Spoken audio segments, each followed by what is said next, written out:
Set करते हैं and then आपका कोई भी डाउट होगा हम वो क्लियर करेंगे।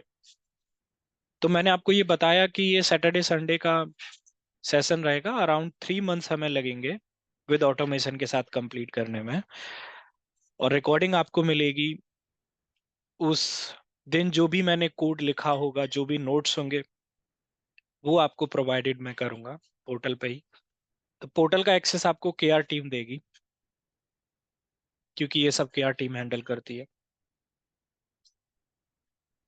सो हम स्टार्ट करेंगे इंट्रोडक्शन से, पाइथन क्या है, पाइथन का हिस्ट्री, वर्जन्स, फीचर्स के बारे में, ताकि हम पाइथन को अच्छे से समझ पाए। तो आप में से बहुत सारे लोग होंगे जो कि पाइथन को ऑटोमेशन के लिए सर्च कर रहे होंगे।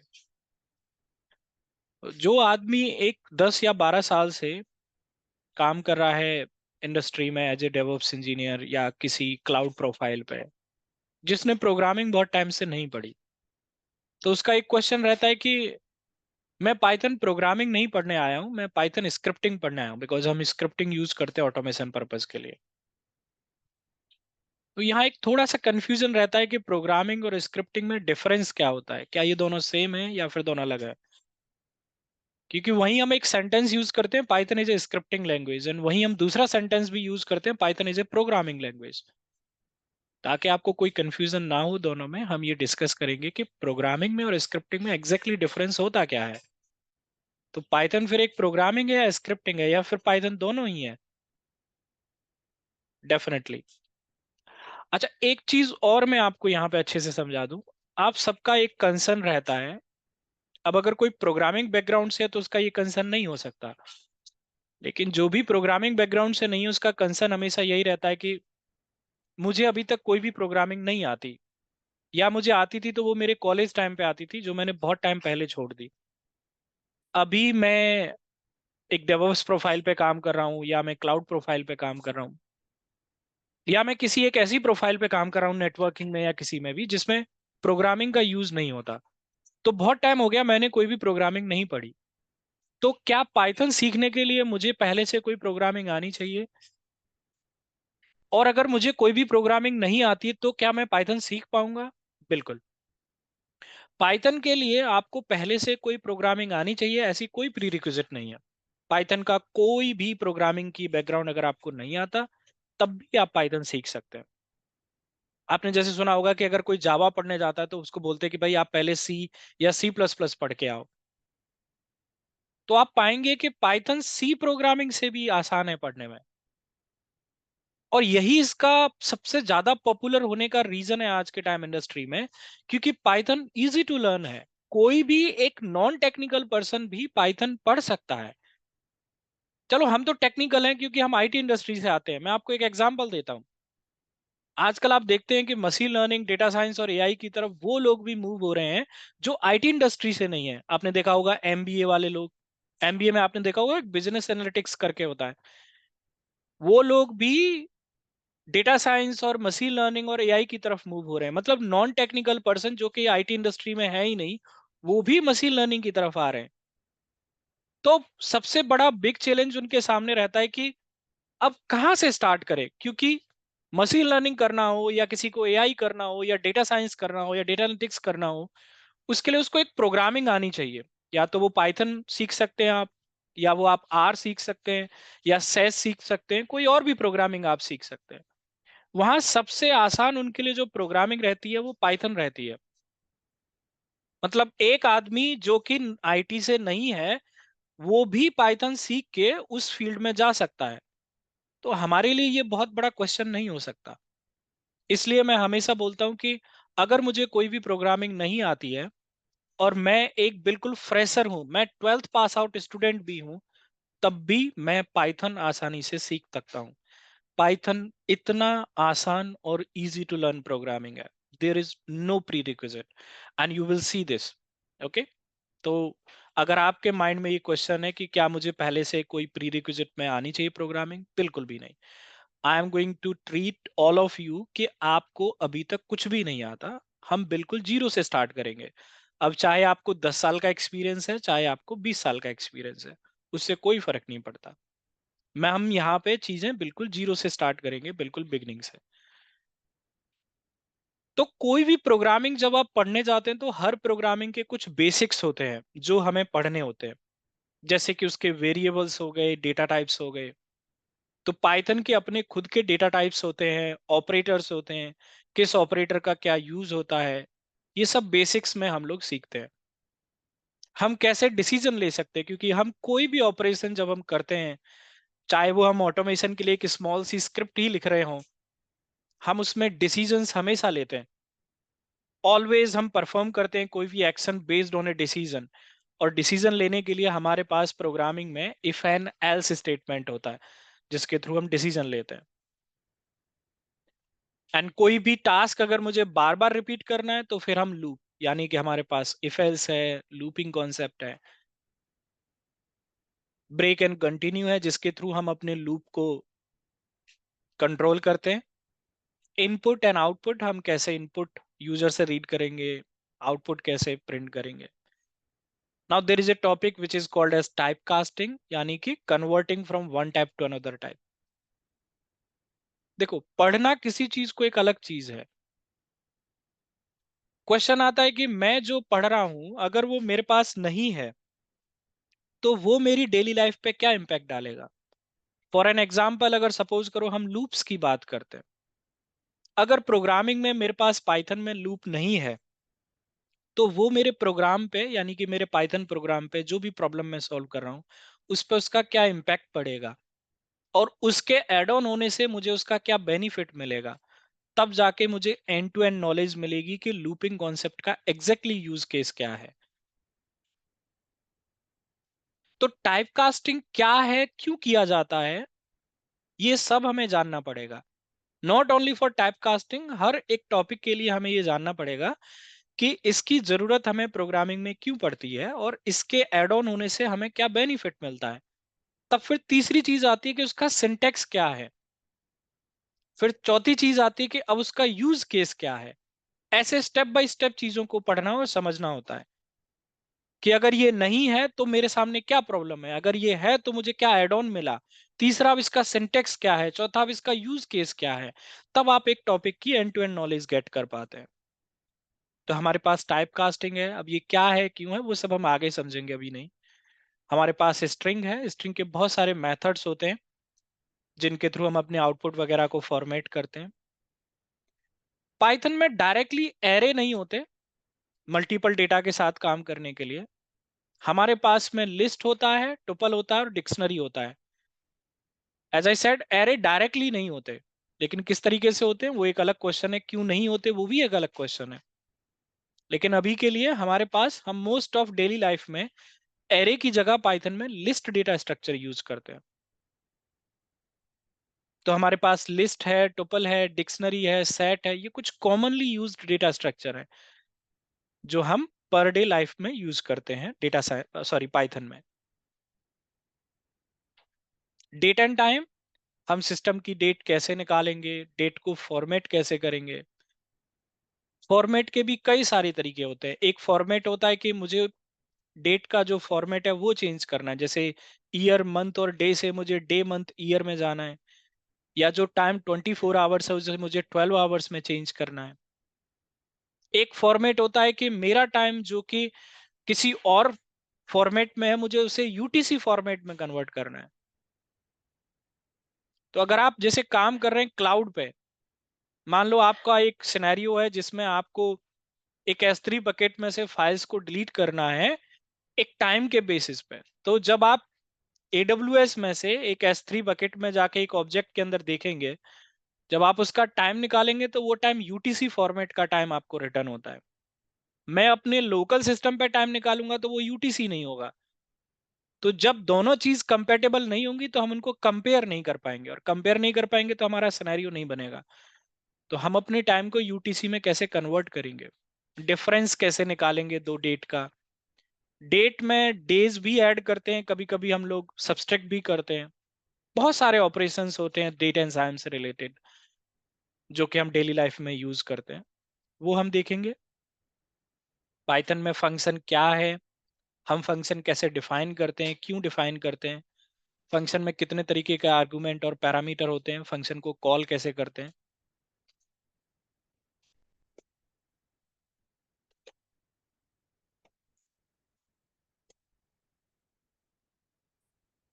कभी आप जब पाइथन पढ़ने जाओगे तो आपसे एक चीज हमेशा बोली जाती है कि पाइथन में सबसे इंपॉर्टेंट टॉपिक होता है मॉड्यूल। आपसे बोला जाएगा कि आप मॉड्यूल बनाना सीखना और मॉड्यूल को कॉल करना सीखना। एग्जैक्टली मॉड्यूल होता क्या है पाइथन में, हम इसको कैसे बना सकते हैं, कैसे मॉड्यूल को यूज किया जाता है। इसी में एक मॉड्यूल की तरह पैकेज भी होता है, जैसे हम लाइब्रेरी भी बोलते हैं, which is the collection of module. तो ये सब क्या है, कैसे काम करता है, क्या इसका यूज होता है। फाइल हैंडलिंग, अब देखो, वैसे केआर में अगर आप पूछने जाएंगे कि मुझे पाइथन कोर्स करना है, तो आपको ऐसा नहीं मिलेगा कि ये बेसिक्स ऑफ पाइथन का कोर्स है या ये एडवांस पाइथन का कोर्स है।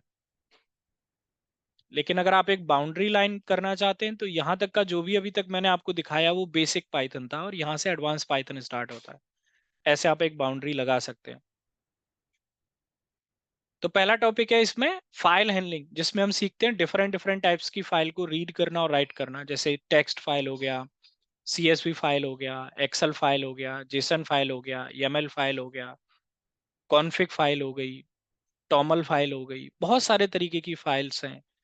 किस फाइल का कहाँ यूज होता है, हो सकता है आपने कुछ फाइलें यूज की हों, कुछ फाइलें हो सकता है आपने नहीं यूज की हों, लेकिन इंडस्ट्री में हर एक फाइल का यूज केस होता है।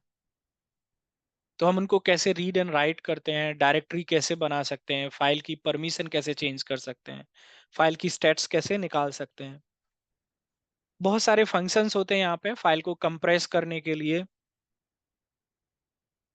डायरेक्टरीज के साथ कैसे काम करेंगे उसके लिए। तो ये काफी बड़ा टॉपिक है फाइल हैंडलिंग वाला।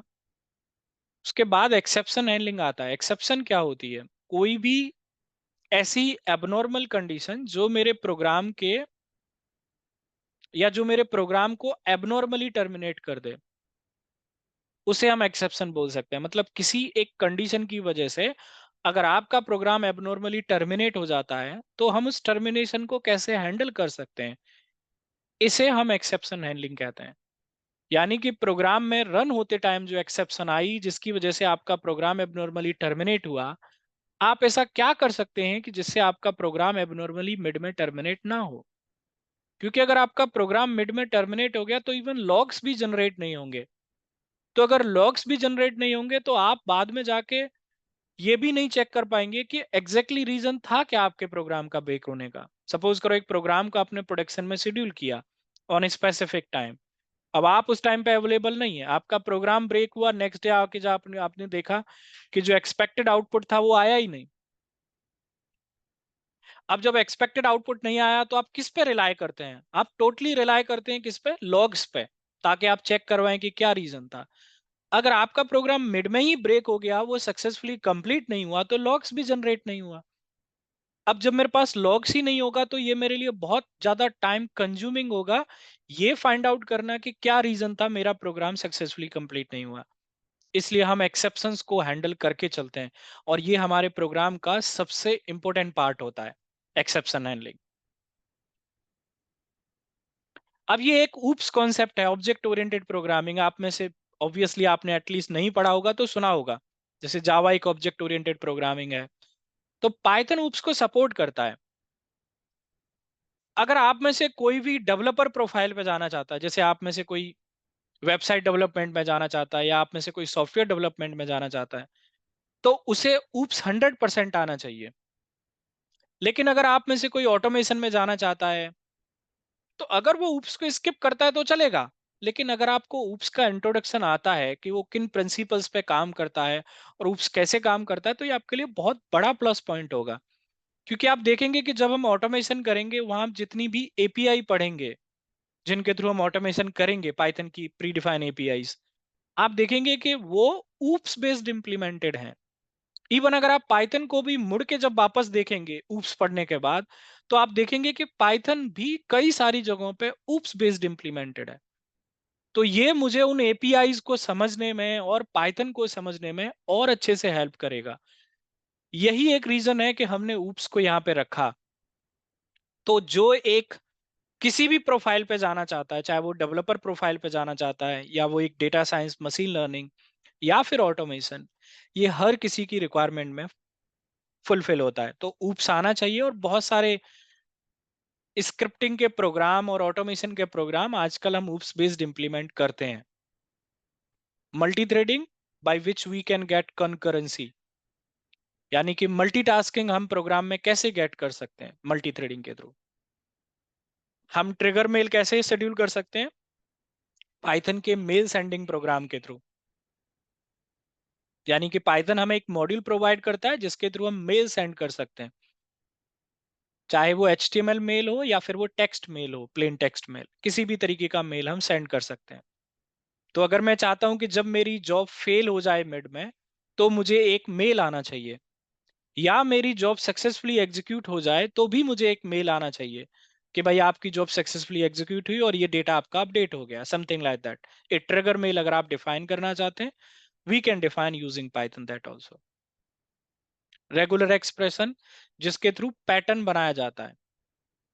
पैटर्न के रियल टाइम में बहुत सारे यूज केस हैं, जैसे फॉर्म फिल करते हैं आप कोई गूगल पे, आप उसमें जो मोबाइल नंबर एंटर करते हैं, जो पासवर्ड एंटर करते हैं, तो पासवर्ड का एक पैटर्न होता है कि password need to start with this particular capital character या फिर डिजिट, या फिर आप कौन सा सिंबल यूज कर सकते हैं या कौन सा सिंबल नहीं यूज कर सकते।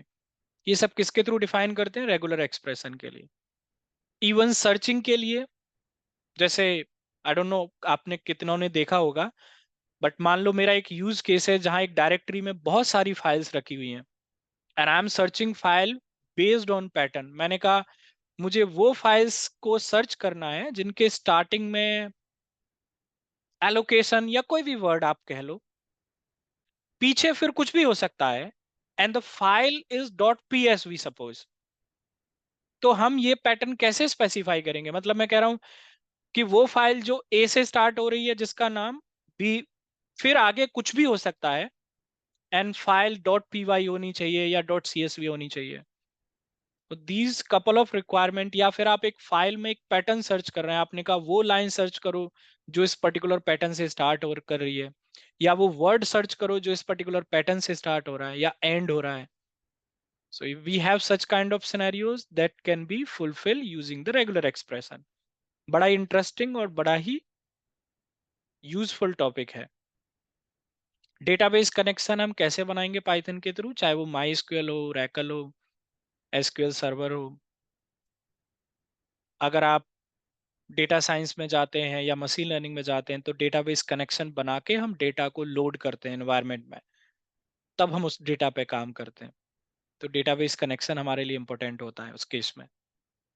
सॉकेट प्रोग्रामिंग, जिसमें हम TCP UDP client and server बनाते हैं, डेटा ट्रांसफर और सेंड और रिसीव करते हैं। इसमें GUI भी इनबिल्ट है। GUI कौन सी? अब देखो दो तरीके की GUI होती है, एक वेब बेस्ड और एक डेस्कटॉप बेस्ड। वेब बेस्ड वो होती है जिसे आप वेब ब्राउजर में ओपन करते हैं, और ये बनाई जाती है HTML और CSS से। अब हम कोई वेबसाइट बनाना थोड़ा ही सीख रहे हैं, इसलिए हम वेब बेस्ड GUI की बात नहीं कर रहे। दूसरी GUI होती है आपकी डेस्कटॉप बेस्ड, जो कि HTML CSS में नहीं बनाई जाती। जैसे कि ये एक फाइल ओपन हुई, even it is a GUI। ये जो आपके सामने मेन्यू आ रहा है, ये जो पॉपअप्स आ रहे हैं, ये सब GUI है, लेकिन ये वेब बेस्ड GUI नहीं है, ये डेस्कटॉप बेस्ड है। डेस्कटॉप बेस्ड एप्लीकेशन और वेब बेस्ड एप्लीकेशन आप जानते ही होंगे। तो जो डेस्कटॉप एप्लीकेशन की जो GUI बनाई जाती है, वो प्रोग्रामिंग के थ्रू बनाई जाती है, और उसी के लिए पाइथन में एक मॉड्यूल होता है टीके एंटर करके। तो इवन पाइथन का जो डिफॉल्ट आईडीएल या एडिटर है, वो भी टीके एंटर में ही बना हुआ है। तो इसमें GUI है। हम लॉग्स कैसे क्रिएट करेंगे पाइथन के थ्रू, जो कि बहुत ही इंपॉर्टेंट पार्ट है। जैसा मैंने आपको बताया कि अगर मेरा जॉब या प्रोग्राम किसी भी वजह से फेल होता है, तो मैं सबसे पहले लॉग्स पर टोटली डिपेंड करता हूँ। तो मैं जो प्रोग्राम बना रहा हूँ, उसके लिए मुझे लॉग्स भी लिखने पड़ेंगे, और वो लॉग्स की कैटेगरी किस कैटेगरी में जाएगा, ये सब हम अब जब आगे पढ़ेंगे तब डिसाइड करेंगे, कैसे लिखते हैं, कहाँ लिखते हैं, कितनी कैटेगरी होती हैं। Everything we will discuss there. Code को डीबग कैसे करते हैं ये भी हमारे पास में है, यानी कि डीबगिंग ऑफ पाइथन कोड। तो अगर आप इस कोर्स को देखेंगे, अभी तक जितने भी टॉपिक मैंने आपको दिखाए, इसमें कहीं भी एक बार भी ऐसा नहीं आया कि ये कोर्स ऑटोमेशन के लिए है, या ये कोर्स सिर्फ एक डेवलपर के लिए है, या ये कोर्स सिर्फ एक मशीन लर्निंग इंजीनियर के लिए है। आप किसी भी प्रोफाइल पे आगे जाना चाहते हैं, चाहे आप ऑटोमेशन में जाना चाहते हैं, you have all the topics. आप R&D करके देख सकते हैं पूरा मार्केट में, ये कोर्स कंटेंट आपको कहीं नहीं मिलेगा। तो ये कंप्लीट कोर्स एक्चुअल में पाइथन का, इसका एक भी टॉपिक नहीं छूटा हुआ है। इसके आगे फिर मशीन लर्निंग में आप जाना चाहते हैं तो यही कोर्स करके आप आगे machine learning, data science, data analytics में जा सकते हैं। आप ऑटोमेशन में जा सकते हैं, वेब डेवलपमेंट में जा सकते हैं, सॉफ्टवेयर डेवलपमेंट में जा सकते हैं। अब आपको कंफ्यूजन ना हो तो मैं एक चीज और क्लियर कर दूं। देखो, चीजों का क्लियर करना बहुत जरूरी है। हमारे बीच में और आपके बीच में ट्रांसपेरेंसी होना बहुत जरूरी है। अगर कहीं भी कोई भी एक बाउंड्री के अंदर कोई भी चीज छुपी रह जाएगी, तो आगे जाके आपके माइंड में रहेगा कि नहीं यार, मुझे लगा था ऐसा होगा लेकिन ऐसा हुआ नहीं, तो मैं टोटली नेगेटिव हो जाऊंगा। इसलिए चीजें क्लियर करना बहुत जरूरी है। इसके साथ कोई डेटा साइंस नहीं है, ये तो आप जानते ही हैं, क्योंकि डेटा साइंस का अलग कोर्स है। इसके साथ machine learning, web development, software development ऐसा कोई भी नहीं है, ये भी आप जानते हैं। अगर आप डेटा साइंस में जाना चाहते हैं वो अलग कोर्स होता है, वेब डेवलपमेंट में जाना चाहते हैं वो भी अलग कोर्स होता है।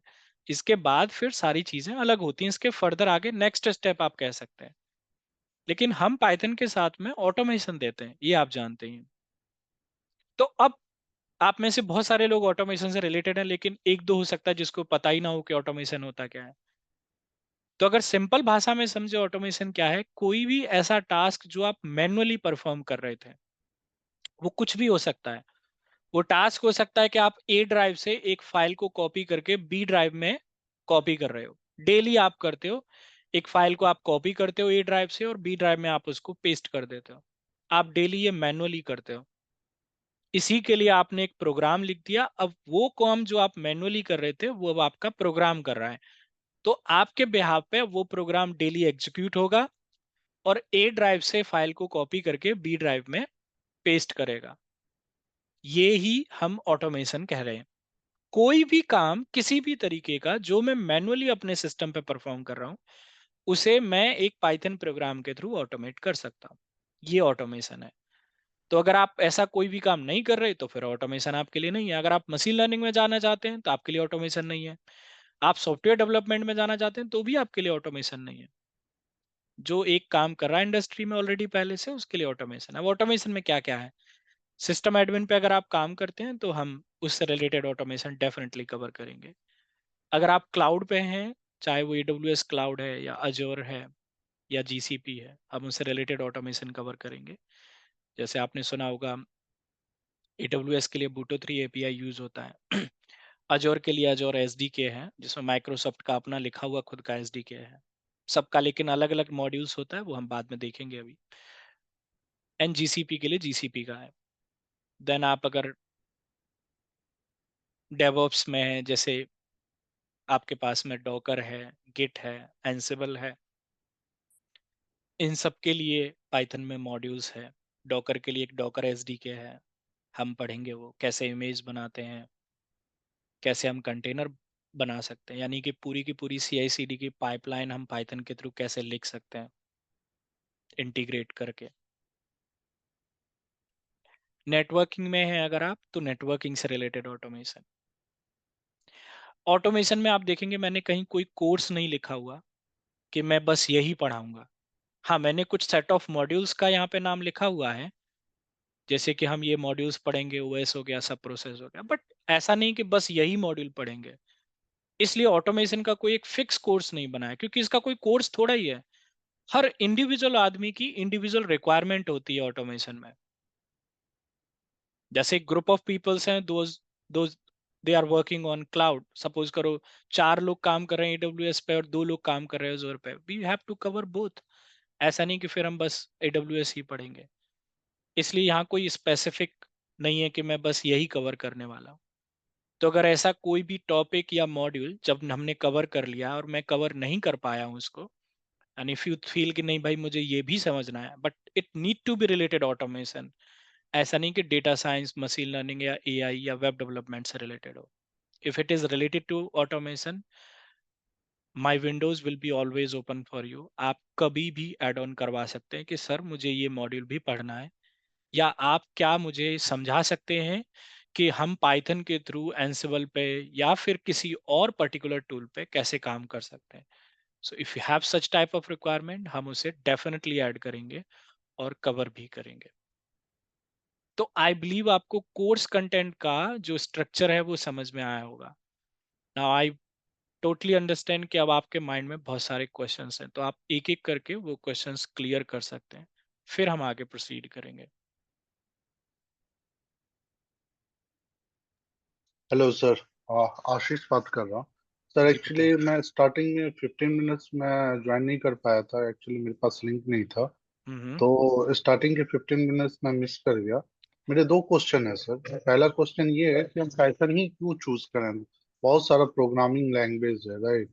तो पाइथन हम क्यों, ऐसा है कि पाइथन अदर लैंग्वेज से अलग है?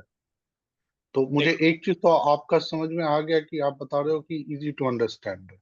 बिल्कुल। बट मुझे और सारे ये चाहिए मुझे उसके रीजन। पाइथन एक ओपन सोर्स टेक्नोलॉजी है। ये इसका दूसरा रीजन है। ठीक है। और ओपन सोर्स होने की वजह से आप देखेंगे कि पाइथन में बहुत सारे मॉड्यूल्स हैं जिसके थ्रू आप, और एपीआईज हैं जिसके थ्रू आप ऑटोमेशन कर पाते हैं। अगर पाइथन एक ओपन सोर्स टेक्नोलॉजी नहीं होती तो थर्ड पार्टी मॉड्यूल्स आपके पास अवेलेबल नहीं होते, फिर आप पाइथन को उस लेवल पे यूज नहीं कर पाते। ये इसका दूसरा रीजन है। तीसरा है, पाइथन एक प्लेटफॉर्म इंडिपेंडेंट टेक्नोलॉजी है, ये डिपेंडेंट टेक्नोलॉजी नहीं है। तो सर इस चीज इंडिपेंडेंट को थोड़ा, हाँ, इसको थोड़ा और एक्सप्लोर कीजिएगा। डिपेंडेंट इंडिपेंडेंट कैसे है? प्लेटफॉर्म डिपेंडेंट का मतलब होता है, जैसे बैश स्क्रिप्टिंग सुनी है आपने? हम्म। बैश सुनिए। स्क्रिप्टिंग को सिर्फ आप बैश प्लेटफॉर्म पे ही रन कर सकते हैं, यानी कि लिनक्स पे ही। जो हम्म। प्लेटफॉर्म इंडिपेंडेंट टेक्नोलॉजी होती है उसका मतलब होता है कि एक प्रोग्राम जो मैंने बनाया, मैं उसे विंडोज पे भी रन कर सकता हूँ, सेम प्रोग्राम को लिनक्स पे भी रन कर सकता हूँ और मैक पे भी रन कर सकता हूँ। यानी कि मेरा, सपोज करो मेरे पास एक मैक ऑपरेटिंग सिस्टम है जिस पे मैंने कोई प्रोग्राम बनाया, वही प्रोग्राम अगर मैंने आपके साथ शेयर किया, तो अब आपके पास चाहे कोई भी ओएस है, चाहे आप लिनक्स पे काम कर रहे हैं, चाहे आप विंडोज पे काम कर रहे हैं, चाहे आप इवन मैक पे काम कर रहे हैं, आप उस सेम प्रोग्राम को किसी भी ओएस पे एग्जीक्यूट कर सकते हैं। उसे हम बोलते हैं प्लेटफॉर्म इंडिपेंडेंट। ये पाइथन के फीचर्स में खैर आएगा अभी आगे। तो इसका एक बड़ा प्लस पॉइंट ये होता है कि एक इंफ्रास्ट्रक्चर में अगर मान लो मेरे पास में दो तरीके के सर्वर हैं, कुछ लिनक्स सर्वर हैं, कुछ विंडोज सर्वर हैं। अब अगर मुझे पाइथन जैसी कोई प्लेटफॉर्म इंडिपेंडेंट टेक्नोलॉजी नहीं आती, तो मुझे दोनों के लिए अलग अलग स्क्रिप्ट बनानी पड़ेगी। एक बैट स्क्रिप्ट होती है जो विंडोज पे चलती है, और एक बैश स्क्रिप्ट होती है जो कि लिनक्स पे चलती है। लेकिन अगर मुझे पाइथन आता है तो मैं एक प्रोग्राम बना के उसे दोनों ऑपरेटिंग सिस्टम पे एग्जीक्यूट कर सकता हूँ। मुझे दो अलग अलग प्रोग्राम नहीं लिखने पड़ेंगे। बट बैकएंड पे सर पाइथन तो इंस्टॉल होना चाहिए ना सिस्टम में। कोई भी प्रोग्रामिंग के एग्जीक्यूशन के लिए वो इंस्टॉल होना ही चाहिए, नॉट हाँ। Only for Python. आपका अगर प्लेटफॉर्म पे वो इन्वायरमेंट नहीं है जिस प्रोग्रामिंग को आप एग्जीक्यूट करना चाह रहे हैं, तो वो एग्जीक्यूट नहीं हो सकता, चाहे वो दुनिया की कोई सी भी प्रोग्रामिंग क्यों ना हो। तो ये प्लेटफॉर्म इंडिपेंडेंट कैसे हो सकता है सर? अगर क्यों इनकेस नहीं अगर होता? मैं मेरा एक क्वेश्चन है सर कि सपोज अगर मैं कोई मतलब मेरे सिस्टम में पाइथन नहीं डाला है, लेकिन कुछ ऐसे प्रोग्राम्स जो पाइथन में लिखे हैं, मैं उसे ओवर वेब ब्राउजर यूज कर रहा हूँ, तो क्या वो यूज कर पाऊंगा मैं? Program web browser over use कर पा रहा हूँ मतलब? मतलब सपोज कोई ऐसा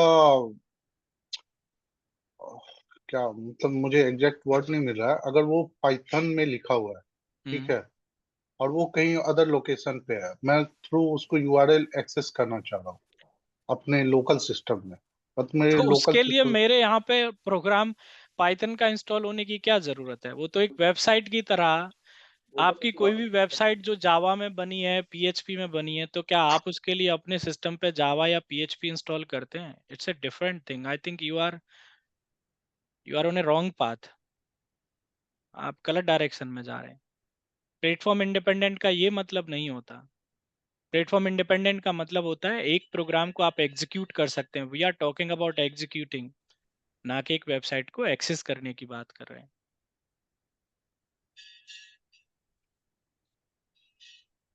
और कुछ क्वेश्चन है सर आपका? सर सेकंड स्क्रिप्टिंग से रिलेटेड है कि स्क्रिप्टिंग में हम लोग क्या बेसिक कवर करेंगे या एडवांस वाला भी करेंगे? बेसिक और एडवांस से आपका क्या मतलब है, पहले मैं ये जानना चाहूंगा, उसके बाद मैं आपका क्वेश्चन का आंसर डेफिनेटली दूंगा सर। सपोज सर, जैसे आपने बताया कि सिस्टम एडमिन जॉब को मैं ऑटोमेट करना चाहता हूँ या फाइल को एक डायरेक्टरी से दूसरे डायरेक्टरी में मैं मूव करना चाह रहा हूँ, ठीक हम्म। है।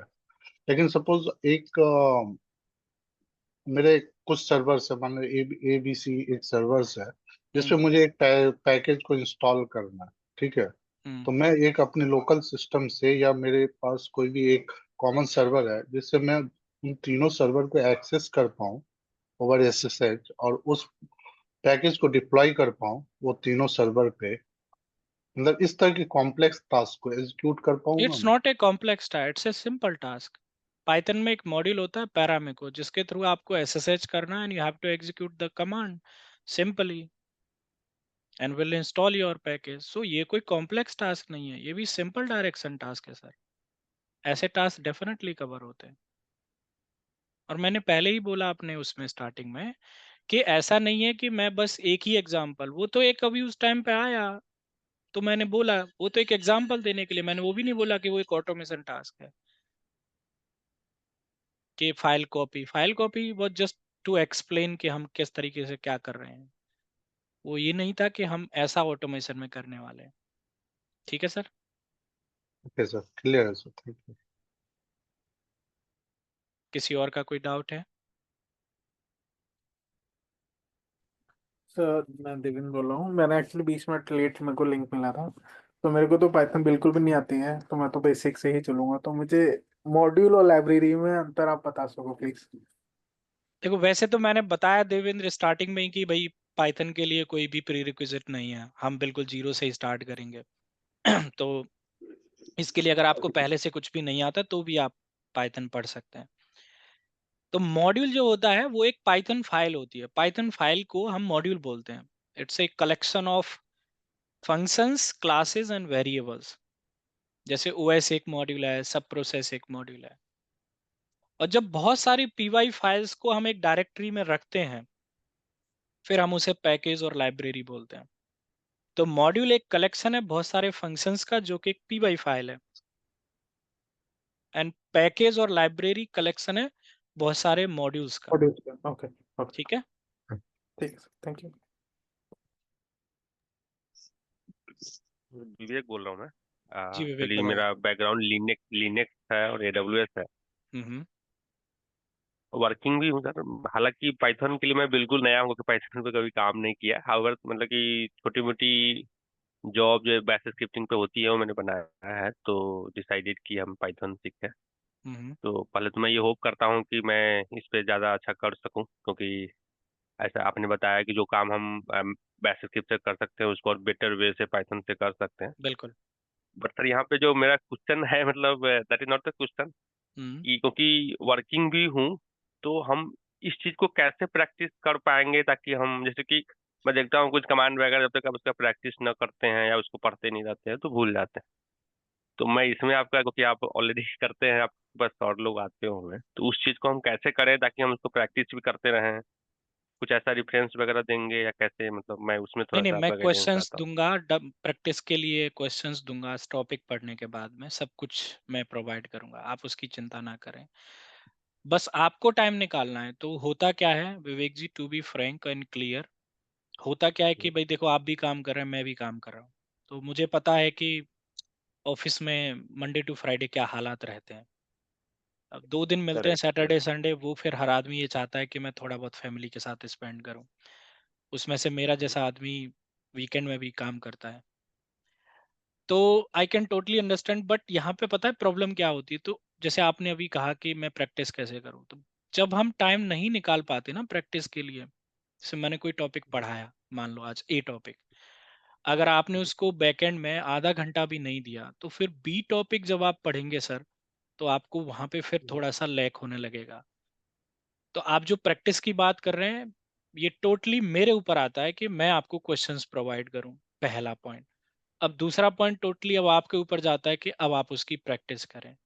तो हम दोनों एक गाड़ी के दो पहिए हैं, अगर उसमें से एक पहिया नहीं चलेगा तो गाड़ी आगे नहीं बढ़ेगी। या तो वो पहिया मैं हो सकता हूँ या फिर वो आप हो सकते हैं।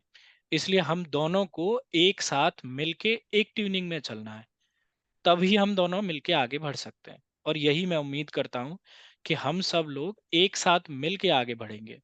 अगर मैं ही आगे बढ़ता रहूंगा तो गाड़ी फेल हो जाएगी, अगर आप ही आगे बढ़ते रहेंगे तो भी गाड़ी फेल हो जाएगी।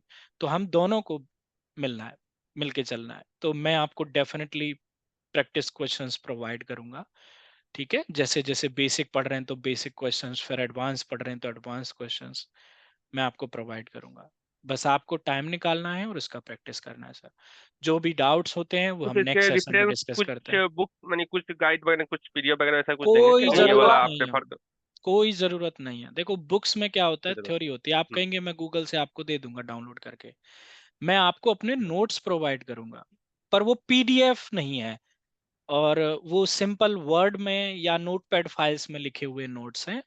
थ्योरी उतनी ही लिखी है जितनी आपको टॉपिक को समझने के लिए जरूरत है। सिंटेक्स लिखा है और कुछ एग्जांपल्स लिखे हैं। जैसे मान लो कोई भी एक टॉपिक है, जैसे ओएस मॉड्यूल हम पढ़ रहे हैं, उसके बारे में क्या उसकी थ्योरी है, उतना ही जितना मुझे जरूरत है। जस्ट लाइक कि आप नोट्स बना रहे हैं, द सेम वे वो मैंने नोट्स बनाए हुए हैं, ताकि वो किसी को आसानी से समझ में आए और उसको बहुत ज्यादा एक्स्ट्रा थ्योरी पढ़ने की जरूरत ना पड़े। तो हर टॉपिक जो हम पढ़ेंगे उसके नोट्स मैंने बना रखे हैं, वो मैं आपको प्रोवाइड करूंगा। आपको पाइथन पढ़ने के बाद लगता है कि नहीं मुझे अभी और एक्सप्लोर करना है और डीपर में जाना है, तब फिर आप बुक्स के लिए आगे डेफिनेटली प्रोसीड कर सकते हैं सर। लेकिन स्टार्टिंग में बुक्स में जाने में क्या होगा, आपको बड़ा ही कंफ्यूजन हो जाएगा, क्योंकि बहुत ज्यादा थ्योरी होती है। आप जानते हैं बुक्स आप कोई भी उठा के देख सकते हैं। तो उसमें हमें, जब हमें नहीं आती कोई टेक्नोलॉजी, तो हम वहां फिर बिल्कुल टोटली ब्लैंक हो जाते हैं। इसलिए स्टार्टिंग में मैं आपको बुक रिकमेंड नहीं करूंगा, बट फिर भी आप कहेंगे तो आप डेफिनेटली गेट कर सकते हैं। I will follow you sir, की ताकि क्योंकि हमें भी आगे सीखना है, तो बिल्कुल ऐसा सर, जैसा स्टेप भी आप बाय स्टेप बोलेंगे आई विल चार चीजें फॉलो। समझ में आती है, बिल्कुल सर। Correct, correct. Uh, जैसे तो इस तरीके से थोड़ी, that is the last question sir. जैसे कि हमें अगर मल्टीपल सर्वर में, जैसे कि अभी मैं फॉर लूप वगैरह लगा के, जैसे सिंपल किसी सर्वर से हमें कुछ आप पे रिपोर्ट जाओ। निकालनी होती है तो जनरली फॉर लूप वगैरह लगा के निकालते हैं। हम्म, तो आई होप कि ये सब कुछ हम लोग पाइथन से बेटर बिल्कुल बेटर वे सर, में कर बिल्कुल रुको पाएंगे, राइट? बिल्कुल कर रुको। पाएंगे, बिल्कुल कर पाएंगे। ठीक है सर, थैंक यू। हाँ Sir, Sameer, you can I put have here. one question. बताओ Sameer. So how Python will use in Kubernetes and OpenShift, as I am a Kubernetes and OpenShift admin. So Golang is useful for me or a Python? एक second दो मुझे समीर, आप बस एक minute में एक Mm-hmm. Reply कर दूं, बस एक second. Take your time.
Okay, तो आपका क्वेश्चन था ओपन स्टैक में और कुबरनेटिस तो में।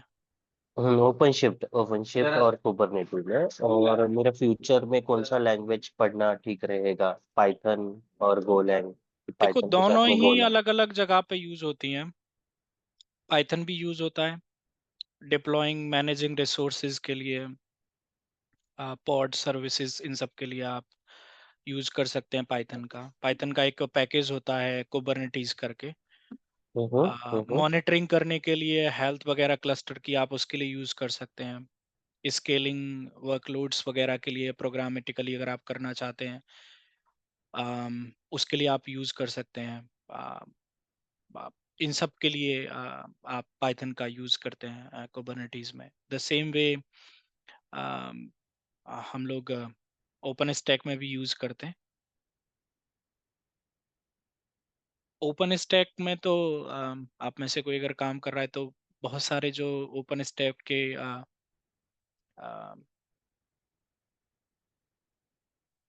कंपोनेंट्स कह सकते हैं, हाँ, वो पाइथन में लिखे हुए हैं। जैसे कि आपने सुना होगा नोवा है, स्विफ्ट है, और इवन अगर मुझे कोई अपना कस्टमाइजेशन करना है तो मुझे उसके लिए पाइथन का ऑब्वियसली नॉलेज होना चाहिए।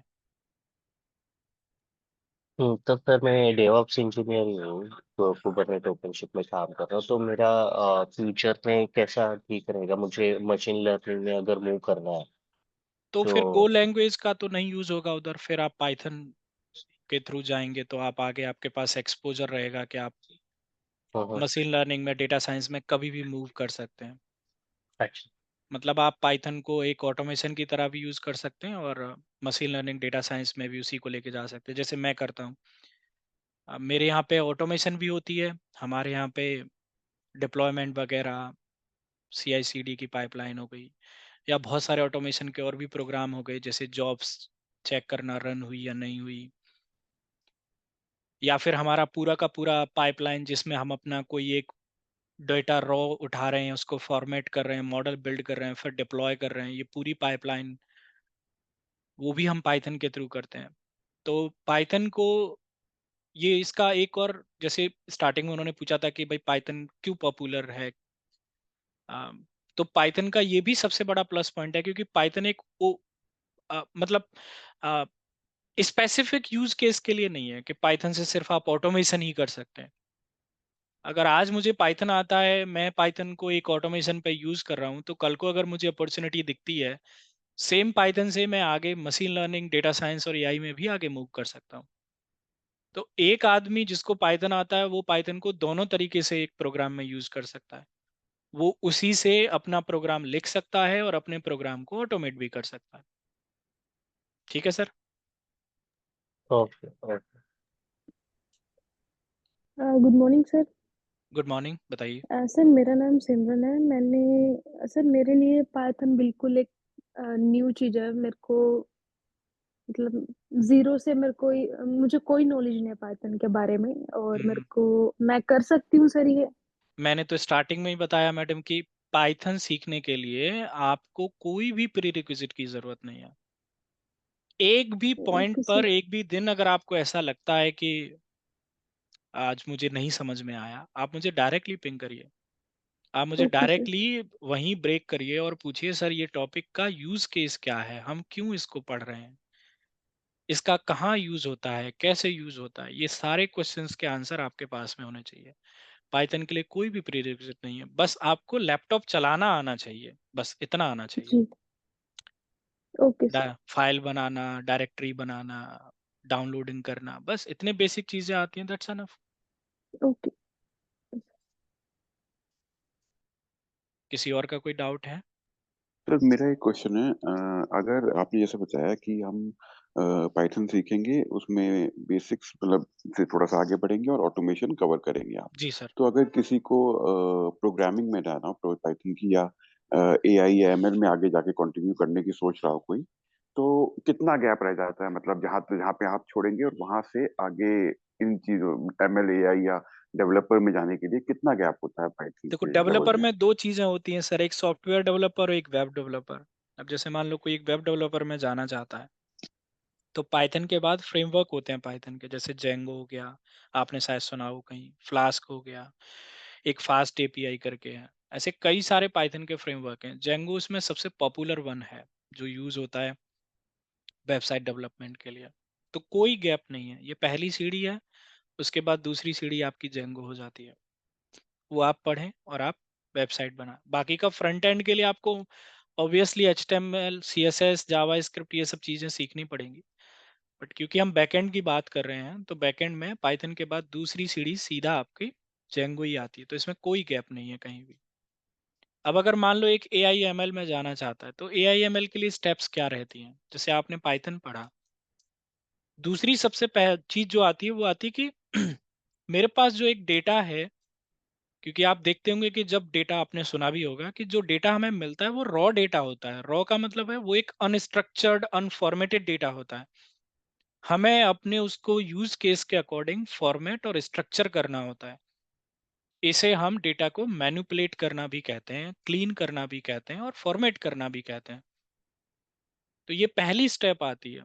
इसमें पाइथन के 2 मॉड्यूल यूज होते हैं। पाइथन पढ़ने के बाद फिर आप उधर जा सकते हैं। तो 2 मॉड्यूल यूज होते हैं, एक नमपाई जो आप डेटा पे कैसे काम करेंगे ये आपको सिखाता है और मैथमेटिकल फंक्शंस प्रोवाइड करता है, और स्टैटिस्टिकल फंक्शन, इसको बोलते हैं numerical Python. The second one is pandas, जो डेटा को मैनिपुलेट करने के लिए और फॉर्मेट करने के लिए यूज होता है। तो गैप कहीं नहीं है। बस बात यह है कि मैं पहली सीढ़ी के बाद दूसरी सीढ़ी पे पैर रख रहा हूँ, फिर तीसरी पे, फिर चौथी पे, फिर आप डेटा विजुअलाइजेशन पे जाते हैं जहां आप ग्राफ बनाना सीखते हैं। जब आप ग्राफ बनाते हैं तब फिर आप डेटा को एनालाइज कर पाते हैं, यानी कि आप उसमें से इंसाइट्स निकाल पाते हैं, आप इंफॉर्मेशंस ड्रॉ कर पाते हैं, जिसे डेटा एनालिस्ट की जॉब कहते हैं। फिर आप इससे आगे बढ़ते हैं तो फिर आप डेटा को पे मशीन लर्निंग एल्गोरिदम्स लगाना सीखते हैं। अब आपने उसको एनालाइज किया, इन्फ्रेंसेस निकाले, and now you want to suppose predict कि भैया पुराने डेटा के बेसिस पे अगर मैं कुछ ऐसा प्रोवाइड करता हूं, then what is the possibility of something. This possibility will come from some machine learning algorithm. हर यूज केस के लिए मशीन लर्निंग में n number of machine learning algorithm होते हैं। तो फिर वहां एक आदमी मशीन लर्निंग एल्गोरिदम्स पढ़ता है और उनको डेटा पे अप्लाई करता है। जब आप इन दोनों स्टेप्स को मिला देते हैं तो ये डेटा साइंस की प्रोफाइल बन जाती है। फिर आप आगे बढ़ते हैं इससे, तो अब आपने जो डेटा साइंस का प्रोजेक्ट बनाया, अब आपने उसको बिल्ड किया एंड डिप्लॉय किया। अगर आप बिल्ड और डिप्लॉय स्टेप भी ऐड ऑन कर देते हैं तो फिर ये मशीन लर्निंग इंजीनियर की प्रोफाइल बन जाती है।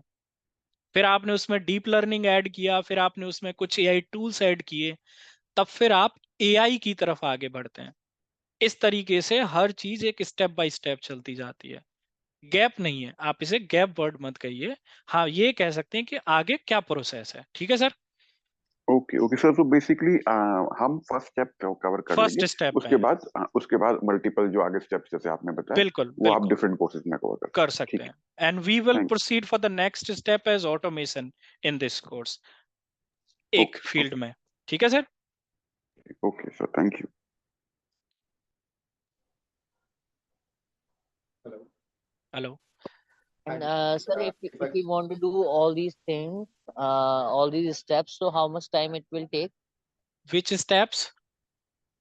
All these steps. How you want to and why you want to do all this step? You need to be specific in one field, either Yeah, I in want to suppose, go in a AI line, na? yeah, So AI that's why I plan will want to know take around 1 year more 1 year. entire, Okay. yeah, if you Okay. want to learn this completely, क्योंकि उसमें math भी आता है, statistic भी आती है। ठीक है सर, Okay. उसमें थोड़ा टाइम लगता है, बहुत जल्दी करने का कोई फायदा होगा भी नहीं। चलो। Got uh, sorry, actually, my name is Subrat, and या if I Subrat, get your name correct, Nitish, right? Nishant nice to Nishant, change. sorry, Yeah, my bad. yeah. Okay, so Nishant, actually, it is slightly out of the topic, but as it is an introduction session, so I Mhm. thought like it would be better to ask here, not to interrupt further classes. So one thing that I have observed in Python, basically, there are a lot of dependency of the modules, right? And those modules are getting updated and they have vulnerabilities. Now there are updates available in each and every day. We Mhm. are working in a Python application and it is really hard to manage, every time they have some vulnerabilities that are coming like CVE vulnerabilities, and those vulnerabilities are really hard to patch. Basically, either you just need to wait for a fix or just need to ignore them. So how to deal with it? So basically, have you heard about the functionality of freezing the version of a module? Um, So yeah, we I can. we can freeze those versions of the module in which I'm working currently, and that can be Are you productionized. talking about version constraint? Like we can put a constraint Yeah, there we and can freeze that I will use that specific version of the module instead of updating and getting the new update. And the vulnerability thing which you are saying, that every time we have, I don't know how your thing is working, but in our company we have a place they allow us to download the module only from there, not directly from the Google or something like that. I cannot do directly because I'm in banking. My client is a banking client yeah. and they have lots of securities issues. So I can directly do anything Google. Even the software, I need to raise a request, I need to No, no, download. it's basically all the old modules, like Yep. old modules and dependency. They have a lot of vulnerabilities, and that needs So to be the patched. module which was lower than 3.6, which was compatible to Python 3.6 and the lower than this, they are not compatible to the, you can say, higher version. There I can see, but after 3.6, like if you are using suppose 3.9 or the 10, till then you are not updating whatever module you was using in your development time, you can freeze them and you can release them to the production. Is And not going what to make about any. the regular Python updates? Like current Python version is like 3.12. Mhm. Might be someone is getting used like 3.7. That is really hard from one version from update it to another one, because that fails in different dependency cases, and it take a lot of effort to debug it. So is there any quick way to solve it, or So we use most of the time when I'm developing, I use a virtual environment that can be created for a specific version and with the specific Hmm. version of module you can test out your code. And when you are in a separate environment, means suppose in my actual environment, suppose I have 3.9 and I now want to test it with 3.10 or 11, something like that. And with the new version of Python module, so I can create a virtual environment that I can set up and test all these things. Once the things will be stable, everything will be look good, then I will proceed further. yeah, That's how. actually that is the most difficult part. Like you need to go here and patch it and then fix it Yeah. on upper version. Yep. Yep. So that is the life cycle of But every developer. yeah, okay, thanks. And one more thing, actually, what are the probabilities to get our faculty change? Like I have seen in many different classes, like we No, no, no, start no, no, and no. then Here I am only, and I'm yeah, giving training in Canada from last 10 years, I think. So yeah. I don't think you will get It's any kind of changes. imposed to those to No, no, those no. Even I learners don't to like be someone take my session. Even I don't like, yeah, because that exactly. someone Exactly. one class can make my class entire class as negative. So even I Yeah. don't dial. And even We'll get the recording even, right? yeah, you will get. And even Python, Kern team doesn't have any other resource for the Python training. I'm the only one What in Canada. about if you are engaged to something else No, no, and no. If Jan I will will come to us be, and no, no, say, it's not like that. It will not work because we have some contract, definitely, sir. And even not only in Care actually Network Cloud, I'm this giving is training I'm not in raising multiple, but question here. timing will be different. Suppose I'm giving training to 10 to 12 I here. know that 3 months continuous won't be possible. God grace, like I don't wish that you will get ill or something, like some important work. I know that 2, 3, 4 classes are definitely can be Yep, missed yep. or we can schedule in a different day. That is possible, because Mhm.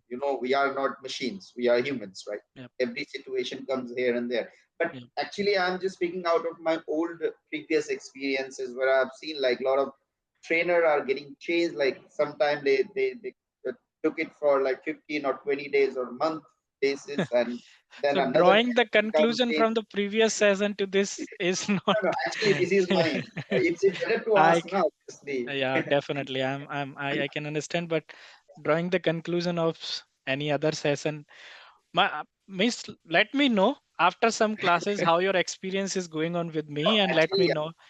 we are in this industry. We are in this industry. So the first word that you said, I know what your potentials are. So Hmm. that's why I'm saying that we don't want to get it changed. We want to No, no, keep it no, in no, the no, same place, no, no, same no. person. Yep. Now, if something happened, we can put pressure on KR network. No, pressure. you do not need to do, and this picture will never come in this Yeah. entire 3 months. Either it take 3 months or either it take 5 months. I will be the only one who will complete this entire. You can see even KR Network Cloud doesn't have anyone for the Python. So you can see here all these courses I have taken, and I think these are from 2 years ago. I And can see here. Nishant, do we have any kind of certification for Python? Do we need So to do any? Python doesn't provide a direct certification actually. There are some third-party certification which we can probably proceed for, like Microsoft provide, Do like they really help? Do they really help? I don't it think in industry they really does matter that you hold it. sometime they help for the new fresher, like you can say, but or even sometime your company says that we will give you the money and you can do some certification and trainings like that. We can definitely go. Means it's not mandatory, right? Obviously not, because it's not direct certification from Python side.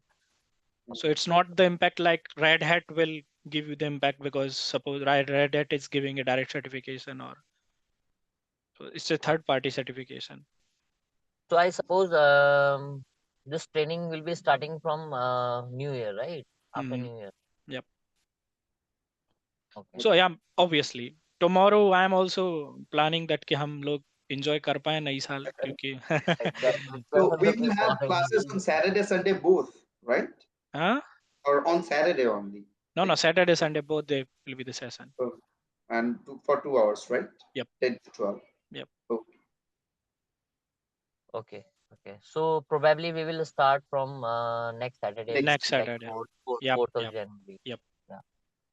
That's great. Not only the session, your office work will also start from Monday. this, Obviously. this coming weekend, I don't see any work. Even the previous week, I did not see any work even in my office. Most of them are obviously only 95% people. You will see the blue sign in Teams. Exactly. We have Yeah. code freeze since like Yeah. 22nd December. Yeah, we So- also we was having freeze for 2 last week at the end of year. That is a great, really good time to have. Whenever we start, it should be a good start. Yeah. Uh, okay किसी और का कोई doubt है आगे बढ़ने से पहले?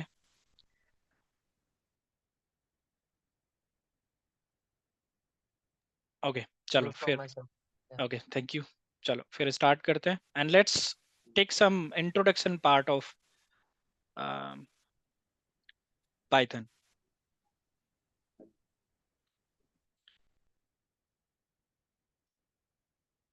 सो पहला क्वेश्चन आता है कि पाइथन है क्या, मतलब अगर हम इसकी डेफिनेशन देखें तो बहुत ज़्यादा फैंसी डेफिनेशन में अगर हम नहीं जाएं, अगर हम सिंपल गूगल की डेफिनेशन देखें तो गूगल पे पाइथन की डेफिनेशन आपको मिलेगी.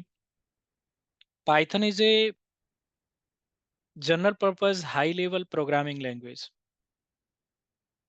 Python is a general purpose high level programming language. अब यहाँ 3 वर्ड आपको देखने को मिलेंगे, उनमें पहला वर्ड है प्रोग्रामिंग लैंग्वेज. तो एग्जैक्टली प्रोग्रामिंग लैंग्वेज होती क्या है, अगर मुझसे कोई ये पूछता है तो हम इसको 2 पार्ट में ब्रेक कर सकते हैं.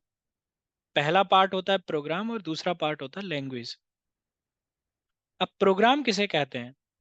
सेट ऑफ इंस्ट्रक्शंस जो आप प्रोवाइड कर रहे हैं अपने कंप्यूटर को to perform a specific task, हम उसे प्रोग्राम बोलते हैं. मतलब कोई भी सेट ऑफ स्टेप, वो सेट ऑफ स्टेप हो सकती है एक मैसेज प्रिंट करने के लिए, वो सेट ऑफ स्टेप हो सकती है एक फाइल को मूव करने के लिए, वो सेट ऑफ स्टेप हो सकती है एक सिस्टम पे यूजर ऐड करने के लिए. तो मैं जो भी सेट ऑफ स्टेप्स फॉलो करूंगा उन सेट ऑफ स्टेप्स को ही हम लोग प्रोग्राम बोलते हैं. और उन सेट ऑफ स्टेप्स को लिखने के लिए हमें एक लैंग्वेज की जरूरत पड़ती है. तो जिस प्रोग्राम को लिखने के लिए आपको जिस लैंग्वेज की जरूरत पड़ती है उसी को हम लोग प्रोग्रामिंग लैंग्वेज बोलते हैं. यानी कि वो सेट ऑफ स्टेप्स आप पाइथन से भी लिख सकते हैं, आप बेस से भी लिख सकते हैं, रूबी से भी लिख सकते हैं, पर्ल से भी लिख सकते हैं.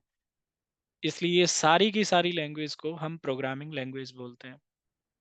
The language by which we are writing program. And what is program? Is nothing but the set of instruction which we are giving to the computer. In simple word, we can say with the help of programming language, we are communicating with the computer. जैसे मैं आपसे communicate कर रहा हूँ हिंदी के through या English के through या किसी और भाषा के थ्रू. तो ये हो गया प्रोग्रामिंग लैंग्वेज. दूसरा था कि Python is a general purpose. जैसा मैंने आपको बताया कि पाइथन का ऐसा नहीं कि इसको किसी एक स्पेसिफिक पर्पस के लिए बनाया गया कि नहीं भाई हम पाइथन से सिर्फ ऑटोमेशन ही कर सकते हैं. नहीं, अगर मुझे पाइथन आता है तो मेरे पास बहुत सारे ऑप्शंस हैं. मैं पाइथन को वेब डेवलपमेंट में यूज कर सकता हूँ, सॉफ्टवेयर डेवलपमेंट में, गेम डेवलपमेंट में, data science, machine learning, AI, automation. और ये पाइथन का एक बहुत ही बड़ा रीजन है पॉपुलर होने का. एक आदमी अगर मान लो जैसे पीएचपी सिर्फ वेब डेवलपमेंट में यूज होती है तो उसको वही आदमी कर सकता है यूज और वही पढ़ेगा जिसको वेबसाइट बनानी है. अब जिसको ऑटोमेशन करनी है वो पीएचपी नहीं पढ़ेगा ना. लेकिन पाइथन को आप देखेंगे वो लोग भी पढ़ रहे हैं जिसको डेटा साइंस मशीन लर्निंग में जाना है. पाइथन को वो लोग भी पढ़ रहे हैं जिसको ऑटोमेशन करना है. पाइथन को वो लोग भी पढ़ रहे हैं जिसको वेबसाइट बनानी है या गेम बनाना है. इसीलिए हम इसको बोल रहे हैं कि ये एक जनरल पर्पस प्रोग्रामिंग लैंग्वेज है. और ये इसका सबसे बड़ा रीजन है कि आज के टाइम पे पाइथन इंडस्ट्री में from last many times it is language of the year as well. इसके कई सारे और भी फैक्टर होते हैं कि भाई कम्युनिटी क्या है, कितने लोग इंडस्ट्री में यूज कर रहे हैं, कई सारे फैक्टर्स पे है. लेकिन ये इसका एक काफी बड़ा प्लस पॉइंट है पाइथन का. इसमें तीसरा वर्ड था Python is a general purpose high level. अब हाई लेवल का क्या मतलब है? हम कहें कि पाइथन एक हाई लेवल प्रोग्रामिंग है. देखो दो तरीके की प्रोग्रामिंग होती है, एक होती है लो लेवल और एक होती है हाई लेवल. तो जो लो लेवल प्रोग्रामिंग होती है वो आपकी डायरेक्ट आपके कर्नल पे एग्जीक्यूट होती है, उसमें उसे कन्वर्जन की जरूरत नहीं पड़ती. देखो पढ़ा मैंने भी नहीं है, देखा मैंने भी नहीं है, बट असेंबली लैंग्वेजेस के बारे में शायद आपने सुना हो. They are near to machine language. Assembly language को लो लेवल लैंग्वेज बोला जाता है क्योंकि वो डायरेक्ट कर्नल पे एग्जीक्यूट हो सकती है. जितनी भी प्रोग्रामिंग लैंग्वेज आप जानते हैं, C, C plus plus, Java, Python, Ruby, बेस, पर्ल, बैट, ये सब हाई लेवल में आती हैं. जो भी प्रोग्रामिंग को कन्वर्ट करके फिर कर्नल पे एग्जीक्यूट किया जाए उस हर प्रोग्रामिंग को हम हाई लेवल बोलते हैं. अब आप कहेंगे ये तो सर उल्टा जैसा देखने को मिल रहा है, इसको हाई लेवल बोलना चाहिए था, इसको लो लेवल. नहीं, लो लेवल हाई लेवल इसलिए बोला जाता है क्योंकि जो प्रोग्रामिंग डायरेक्टली कर्नल पे एग्जीक्यूट हो सकती है उसके कीवर्ड्स बड़े ही टिपिकल होते हैं. They are not easy to understand by the programmer and we call them, that's why low level.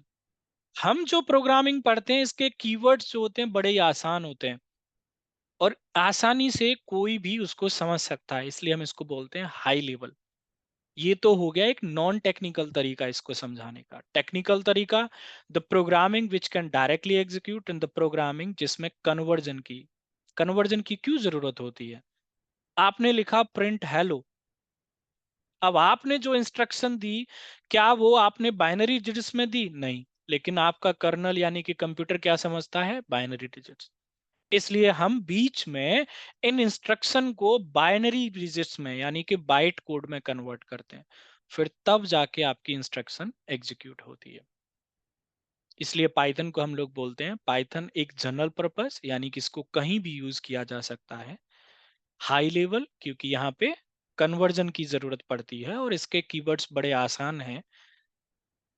तीसरा जनरल पर्पस प्रोग्रामिंग लैंग्वेज यानी कि प्रोग्राम लिखने के लिए इसका यूज होता है. और इस तरीके से पाइथन की डेफिनेशन बनती है Python is a general purpose high level programming language. Python का डेवलपमेंट स्टार्ट हुआ था 1989 में बट ये ऑफिशियली रिलीज हुई थी 1991 में और डेवलपर का नाम है गिडियोन रसम. अभी तक पाइथन के 3 वर्जन आए हैं.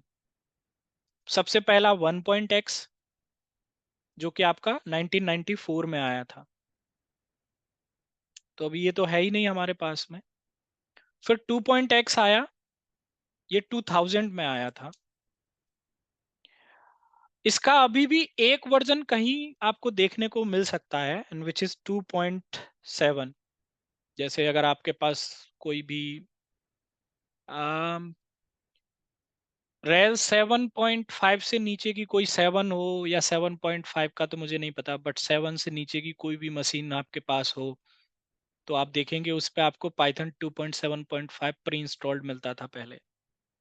अभी तो 8 के बाद में मैं देखता हूँ 2 नहीं मिलता हमें, अब तो 3 मिलता है पाइथन। पहले पाइथन 2.7 कुछ मिला करता था। इवन अगर आप डॉक्यूमेंटेशन पे भी देखेंगे पाइथन की ऑफिशियली वेबसाइट पे, तो वहां भी आपको 2.7 का डॉक्यूमेंटेशन अभी भी देखने को मिल जाता है। लेकिन वहां पे लिखा हुआ है EOL, मतलब एंड ऑफ लाइफ, इसकी लाइफ एंड हो चुकी है।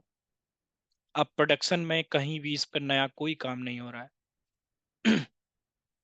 तीसरा जो आया वो आया आपके पास में 3.x, और ये आया 2008 में। और अभी जो लेटेस्ट चल रहा है वो 3.13 चल रहा है। लेकिन अगर आप मुझसे पूछें तो इंडस्ट्री में अभी भी 3.10, 9 इस सब पे काम कर रहे हैं लोग बाग। सुब्रत कुछ कहना चाहते हैं आप? No, no, no. तो देखो, वर्जन में एक चीज समझना और जरूरी है। जब भी कोई नया वर्जन आता है तो होता क्या है, मोस्ट ऑफ द टाइम आप देखेंगे कि अपग्रेड किया जाता है। जैसे जावा 7 के बाद 8 आया, 8 के बाद 9 आया। अपग्रेड करने का मतलब क्या होता है? अपग्रेड करने का मतलब होता है कि मान लो जावा 7 में मेरे पास 50 फंक्शन थे, तो जब 8 आया तो उन्होंने वही 50 फंक्शन पुराने वाले लिए, कुछ नए फंक्शन ऐड कर दिए और एक नया वर्जन इंट्रोड्यूस कर दिया। तो मान के चलते हैं एक मिनट के लिए कि जावा 2 पाइथन 2 में मेरे पास में 50 फंक्शन थे। अब जब पाइथन 3 आया तो मान लेते हैं उन्होंने क्या किया, वो 50 फंक्शन लिए पाइथन 2 वाले सारे, और कुछ नए फंक्शन अपनी तरफ से ऐड कर दिए। तो अब बोला कि भैया ये आपका नया वर्जन है। तो नए वर्जन में आप देखेंगे कि पुरानी वाली फंक्शनैलिटीज होती हैं। तो जब किसी नए वर्जन में लोअर वाली फंक्शनैलिटीज होती हैं, तो लोअर वाले वर्जन पे बने हुए किसी प्रोग्राम को आप हायर वर्जन पे एग्जीक्यूट कर सकते हैं। ऐसा मोस्ट ऑफ जगह पे आपको देखने को मिलेगा, क्योंकि इसके पास में ये 50 फंक्शनैलिटी है। लोअर वर्जन के पास वो 7 फंक्शनैलिटी जो नई ऐड की गई है इसमें हायर वर्जन में, वो नहीं है, तो उसमें नहीं चल सकता वो प्रोग्राम। ऐसा मोस्ट ऑफ प्रोग्रामिंग में आपको देखने को मिलेगा, लेकिन पाइथन में ऐसा नहीं हुआ। पाइथन 2 के बाद जब 3 आया तो इसको अपग्रेड नहीं किया गया, इसको स्क्रैच से बनाया। मैं पाइथन 2 और 3 की बात कर रहा हूं, मैं 3.6 और 7 की बात नहीं कर रहा। मैं 3.6 या 3.10 की बात नहीं कर रहा, मैं पाइथन 2 और 3 की बात कर रहा हूँ। The entire version of 2 and the entire version of 3। तो पाइथन 2 के बाद जब 3 आया तो स्क्रैच से बनाया। स्क्रैच बनाने का मतलब है कि सिंटेक्स ही बदल दिया यहाँ इन्होंने। पाइथन 2 का सिंटेक्स अलग है और पाइथन 3 का सिंटेक्स अलग है। पाइथन 2 में फंक्शंस के नाम, मॉड्यूल्स के नाम अलग हैं। पाइथन 3 में फंक्शंस के नाम, मॉड्यूल्स के नाम चेंज हो गए। पाइथन 2 में कमांड हुआ करती थी, हेलो प्रिंट करने के लिए आप ऐसे लिखा करते थे। पाइथन 3 में अब उसी प्रिंट कमांड को फंक्शन में बदल दिया, और अब हेलो प्रिंट करने के लिए हम पैरेंथेसिस लगाते हैं। तो जब आप देखेंगे एक प्रिंट जैसी बेसिक चीज का सिंटेक्स बदला है, तो कई सारी चीजों का सिंटेक्स बदला है। यानी कि अगर मेरे पास समहाउ कहीं से, आई डोंट नो कहां से, बट कहीं से अगर मेरे पास पाइथन 2 का कोई भी वर्जन का कोई भी प्रोग्राम है, तो मैं उसे 3 के किसी भी वर्जन पे एग्जीक्यूट नहीं कर सकता। यहाँ पे सिंटेक्स चेंज हो गया आपका, ठीक है। इसलिए पाइथन 2 में और पाइथन 3 में कोई भी कंपैटिबिलिटी नहीं है। हालांकि अब ना तो पाइथन 2 यूज हो रहा है और ना ही कोई पढ़ा रहा है, हम सब अब पाइथन 3 पे ही काम कर रहे हैं। बट ये बताना जरूरी था। तो ये वर्जन से रिलेटेड है। हमारे पास सबसे लेटेस्ट अभी 13 है। python.org पाइथन की ऑफिशियली वेबसाइट है। अगर आप जाएंगे यहाँ डॉक्यूमेंटेशन में, इसका GUI थोड़ा सा बदल गया है। आप देखेंगे ये 13, ठीक है, 3 दिसंबर को रिलीज हुआ है, 13.1 13.0। तो 0 के बाद जब अब जैसे 1 आया, इसमें बग फिक्स और ये सब चीजें होती हैं। आप देख सकते हैं 11 है, 10 है, 9 है, 8 है, 7 है, 6 है, ठीक है, आप देख सकते हैं। और आप यहाँ पे 2.7 भी देख सकते हैं। ये पाइथन 2 का सबसे लास्ट वाला वर्जन है, 2.7। 2.8 नहीं आया, फिर उसके बाद सीधा 3 आया था।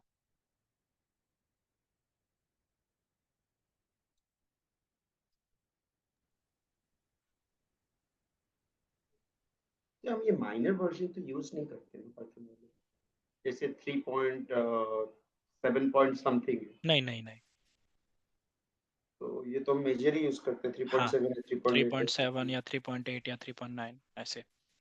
बट तो फंक्शनैलिटी जैसे मान लीजिए वो कैसे आएंगे, एडेड होगा, मतलब वो माइनर अपडेट है, still it's an update right? Yup, तो फिर वो ऐड कैसे होते हैं? आपको दोबारा से अपग्रेड करना पड़ेगा पाइथन को, वो डाउनलोड करना पड़ेगा, पुराना वाला हटाना पड़ेगा।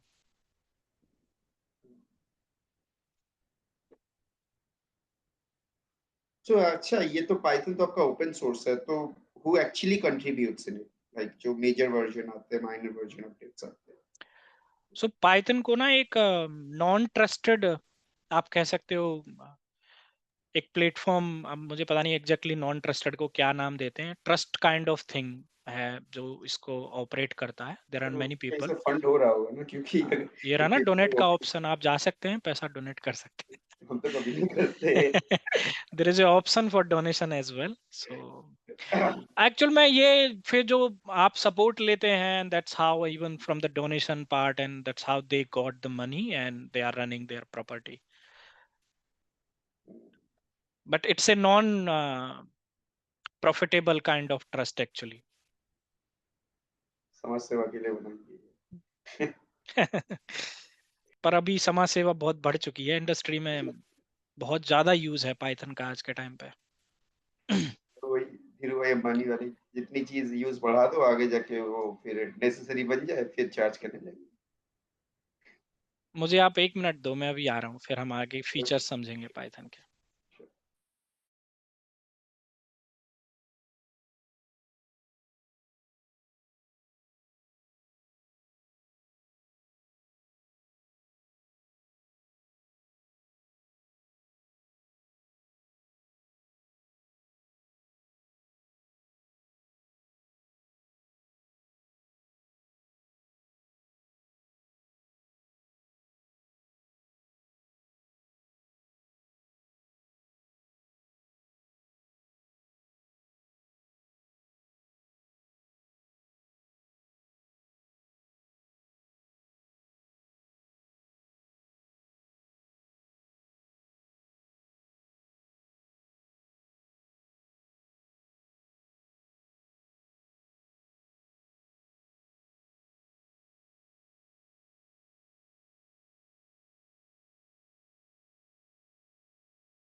ओके, तो पाइथन के फीचर्स से हमें हेल्प मिलेगी पाइथन को समझने में कि एग्जैक्टली पाइथन कैसे काम करता है और इसके क्या क्या फीचर्स। तो आप किसी भी प्रोग्रामिंग के पास जब पढ़ने तो जाएंगे, सर ये क्वेश्चन था, सॉरी, बताइए। जब भी हम लोग पाइथन का कोई वर्जन जैसे अपडेट करते हैं तो वो एक नया फोल्डर बना के उसको अपडेट करता रहा है। जैसे कि बिल्कुल 3.8 है, हम अगर 9 पे जाते हैं तो 3.8 भी रहता है और अलग 9 में, रहता, तो ये 9 भी उसी रहता है। फाइल को अपडेट नहीं करता, राइट? नहीं नहीं, बिल्कुल भी नहीं, दोनों वर्जन्स आपके पास रहेंगे। तो फिर पता है कैसे काम करते हैं हम लोग। तो अगर मुझे 3.9 से रन करना है प्रोग्राम, तो मैं लिखूंगा पाइथन 3.9 ऐसे। और अगर मुझे 3.8, अगर दोनों वर्जन है मेरे पास में, जब मैं फिर पाइथन 3.8 से रन करूंगा तो मैं लिखूंगा 3.8। क्योंकि अगर मैं सिर्फ 3 लिखूंगा तो वो आपके डिफॉल्ट वाले को पॉइंट आउट करेगा। अब वो डिफॉल्ट 8 भी हो सकता है, वो 9 भी हो सकता है। तो ये that we have to define कि हमें डिफॉल्ट किसको रखना है, और हाँ, वी हैव ऑल अदर, मैं लोअर ऑल वर्जन आल्सो, कि हमको बिल्कुल। जिस पे जाना है, राइट? तो फिर अगर 3.8 पे जाना है तो ऐसे ऐसे हम लिख सकते हैं रन करते टाइम प्रोग्राम को। ठीक है, तो सिंपल। आप कोई भी प्रोग्रामिंग पढ़ने जाओगे तो वहां आपको हर प्रोग्रामिंग में देखने को मिलेगा कि भाई ये सिंपल प्रोग्रामिंग है। इवन अगर आप जावा भी पढ़ने जाएंगे तो जावा के फीचर में भी आपको देखने को मिलेगा Java is a simple programming, but exactly Java simple नहीं है। तो हम कैसे डिफाइन कर दें कि भाई ये सिंपल है या फिर ये सिंपल नहीं है। मतलब आप कैसे कहेंगे कि कोई एक आदमी लंबा है या फिर वो आदमी लंबा नहीं है, मतलब उसकी हाइट कम है। कोई एक पैरामीटर आप लेते होंगे ना, जैसे आपने कहा कि भाई 5.5 से ऊपर वाले आदमी को हम मान के चलेंगे कि भाई ये लंबा है ज्यादा ही, 6 फीट हो गया या कुछ। या उससे कम 5.5 से या 5.2 से हम कम वाले को मानेंगे नहीं भाई इसकी हाइट कम रह गई है। पैरामीटर है नहीं है।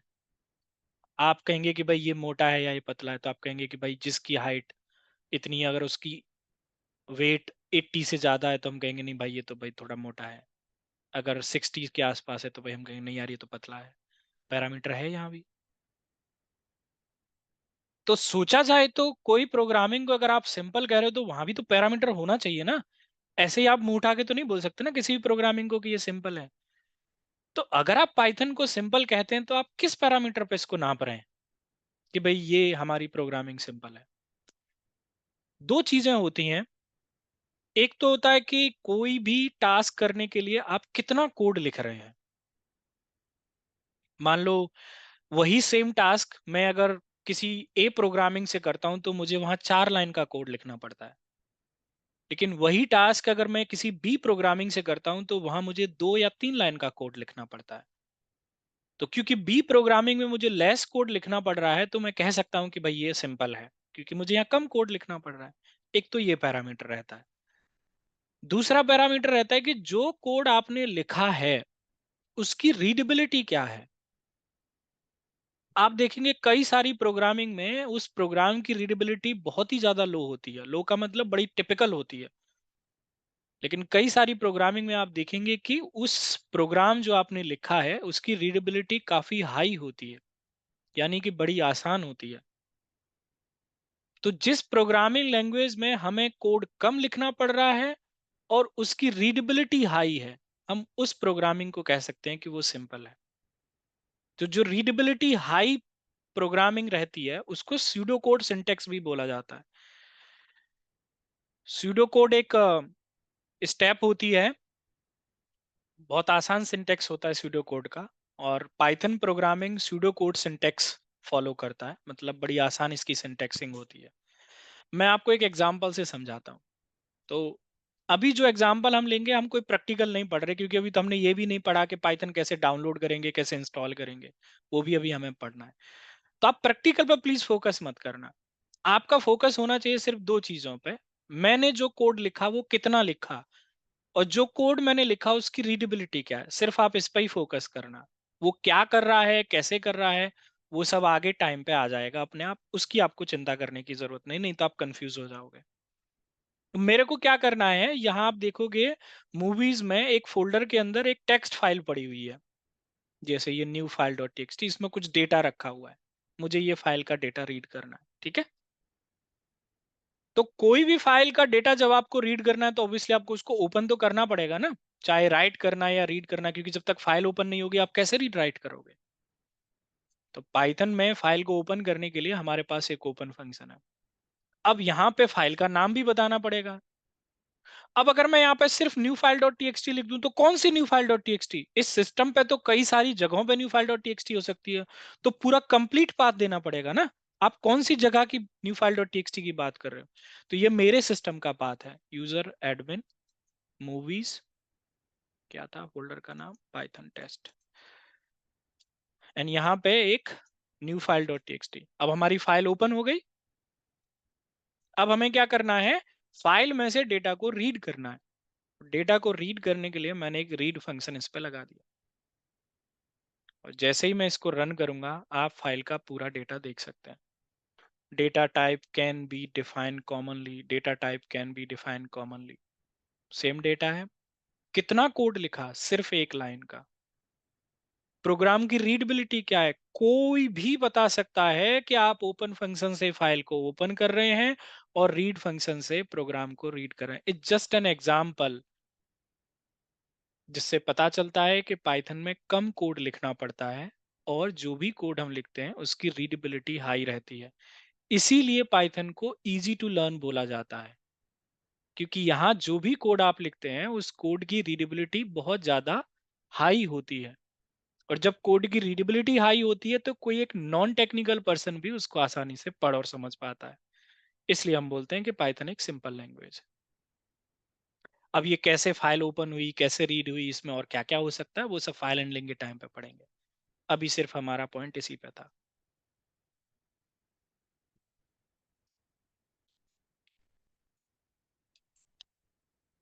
ओपन सोर्स ऑल दो हमने डिस्कस किया हुआ है, पाइथन एक ओपन सोर्स टेक्नोलॉजी है।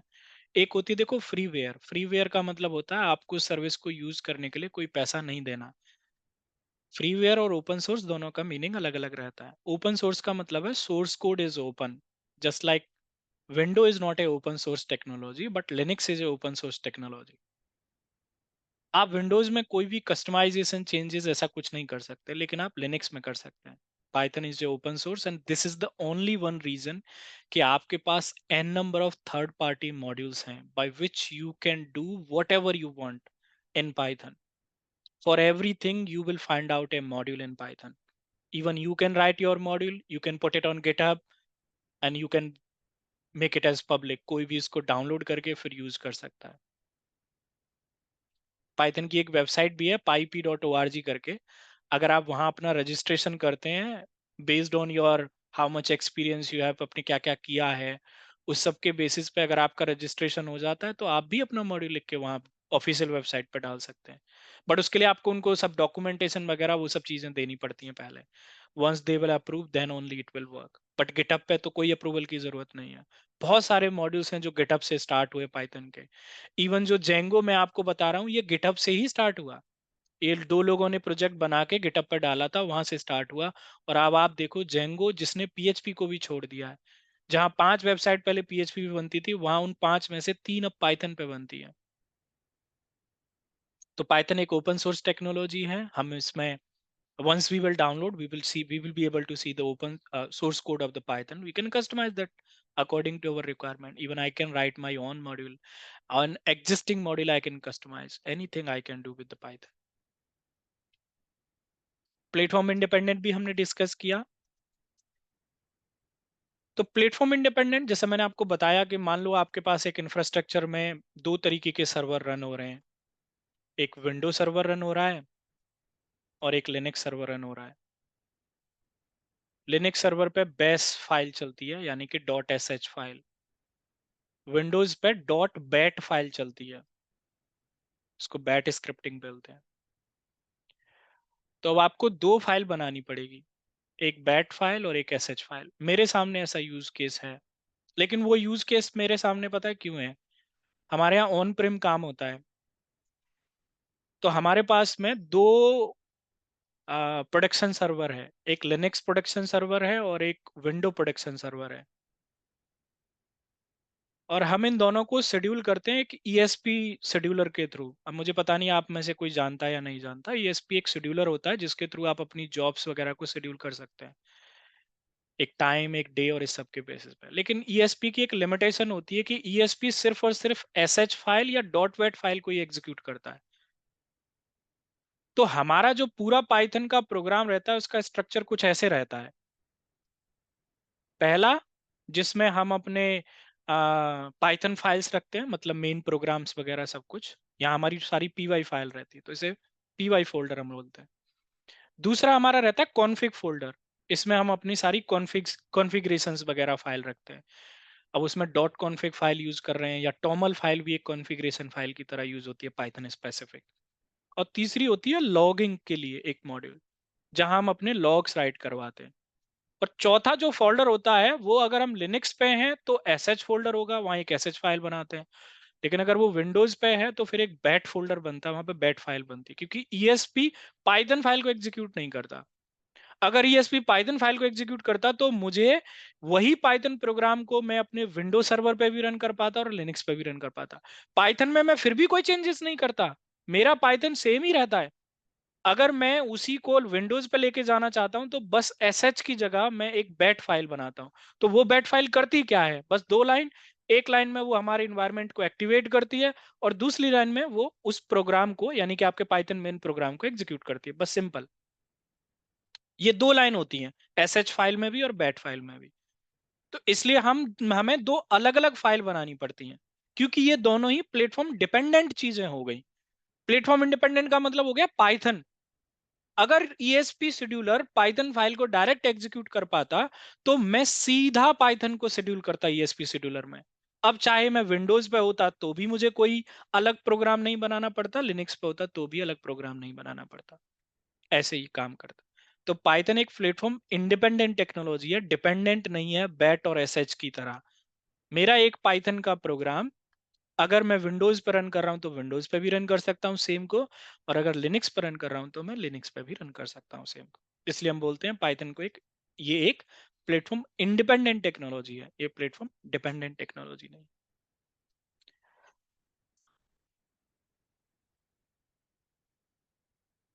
Are you following me guys? वैसे हमने ऐसा कुछ डिस्कस किया नहीं, बट फिर भी yes sir, yes sir. Yes. Thank you.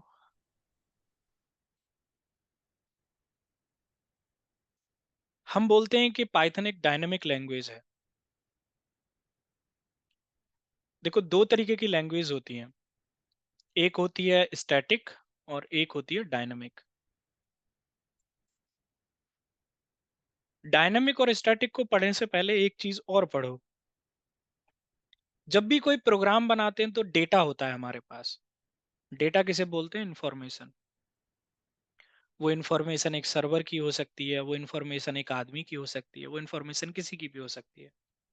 जैसे आईडी, जैसे नेम, ऐसे इंफॉर्मेशन होती है। जैसे एज, जैसे सैलरी। तो आप इसे डेटा बोल सकते हो, नहीं बोल सकते? बिल्कुल बोल सकते हैं। अगर मान लो यहाँ कोई एक होस्ट, यूजर नेम, पासवर्ड और पोर्ट लिखा रहता तो वो भी डेटा था। डेटा मतलब इंफॉर्मेशन। जब हमारे पास डेटा होता है तो डेटा के टाइप्स होते हैं। जैसे ये इंटीजर टाइप का डेटा है, ये स्ट्रिंग टाइप का डेटा है, और ये फ्लोट टाइप का डेटा है। तो जब डेटा होता है तो डेटा के टाइप्स होते हैं, और ये डेटा के टाइप्स आपको ये डिसीजन लेने में आप कह सकते हो स्पेसिफाई करते हैं कि आप किस डेटा पे क्या ऑपरेशन कर सकते हैं और किस डेटा पे क्या ऑपरेशन नहीं कर सकते।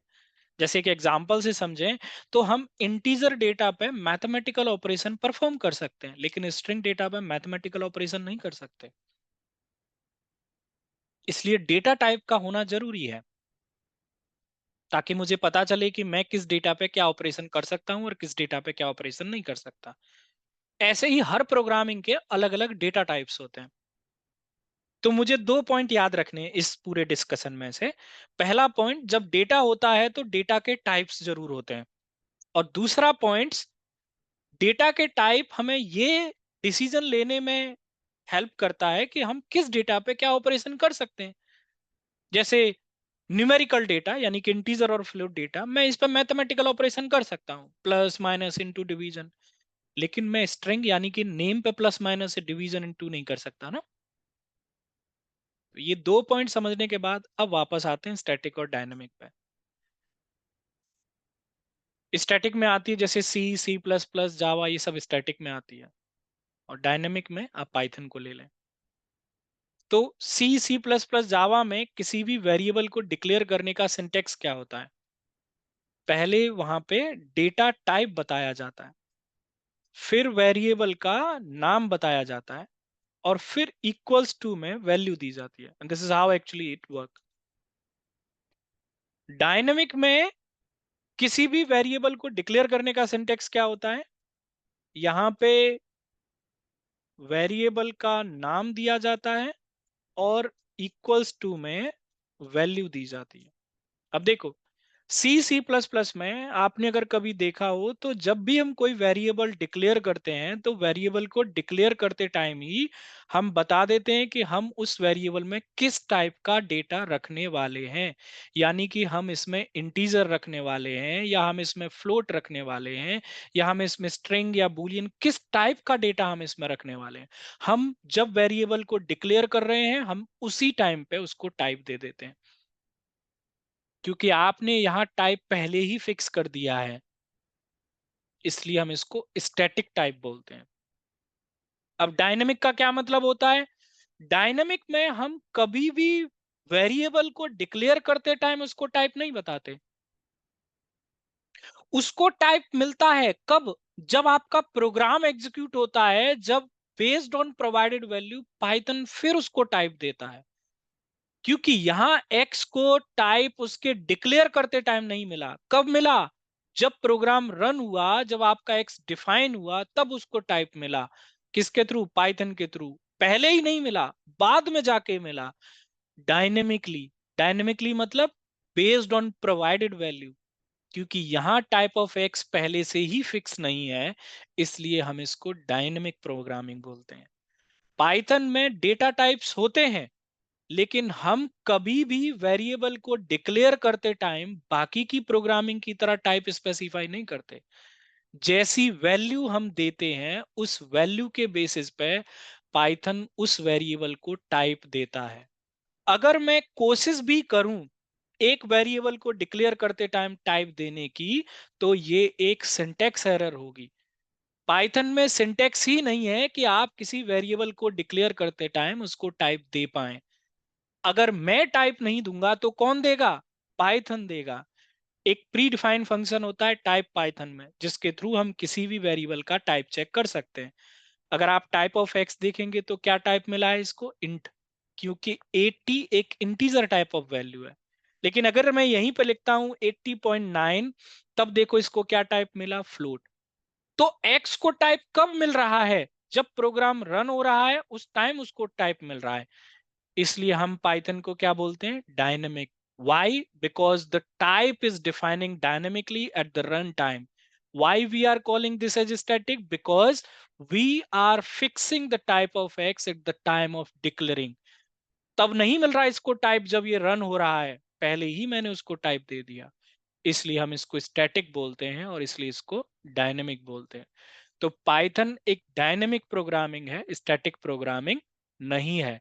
पाइथन में डेटा टाइप्स तो होते हैं, लेकिन हम कभी भी किसी भी वेरिएबल को डिक्लेयर करते टाइम टाइप नहीं देते। जैसी वैल्यू प्रोवाइड करते हैं उस वैल्यू के बेसिस पे उसको टाइप मिलता है। अब कौन सी वैल्यू का क्या टाइप है वो हम अगले सेशन में पढ़ेंगे। हमारे पास कितने डेटा टाइप्स हैं, किस डेटा टाइप के अंडर क्या वैल्यू आती है, ताकि मुझे पता चल सके कि जब आपने डॉट नहीं लगाया था तो वो इंटीजर हुआ था, जब आपने डॉट लगा दिया तो वो फ्लोट बन गया। फ्लोट वैल्यू कौन सी होती है, इंटीजर वैल्यू कौन सी होती है, स्ट्रिंग वैल्यू कौन सी होती है, ये हम अगले सेशन में पढ़ेंगे। आज का पॉइंट क्या है? आज का पॉइंट है कि पाइथन एक डायनेमिक लैंग्वेज है। क्यों डायनेमिक लैंग्वेज है?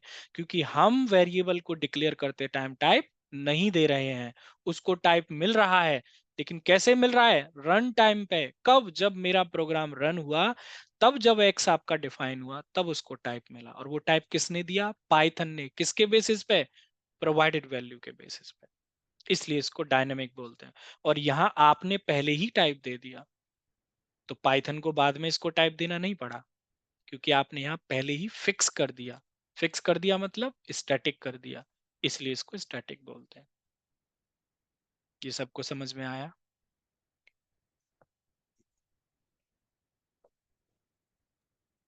Yes, sir.